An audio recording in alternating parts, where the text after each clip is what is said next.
মসজিদে নববীতে বসে থাকেন আর 400 মাইল দেখতে পান। সুবহানাল্লাহ বলবেন না?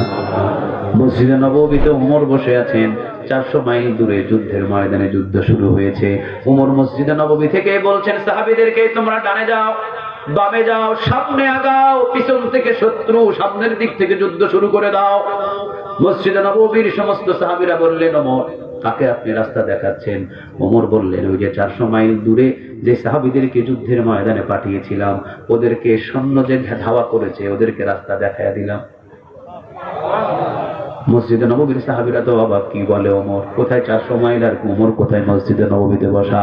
ঠিক আছে ওমর, 400 মাইল দূরে ওই সাহাবীরা যেদিন আসবে ওদিন এটার প্রমাণ করব তোমার কথা তারা শুনতে পেয়েছি কিনা। যুদ্ধের ময়দানে বিজয় লাভ করে মদিনাতে ফিরে এসেছেন। সাহাবীরা কি বলছেন, আচ্ছা অমুক সপ্তাহে অমুক তারিখের ভিতরে তোমাদেরকে রাস্তা দেখিয়ে দিয়েছিলেন ওমর, তোমরা কি শুনতে পেয়েছো?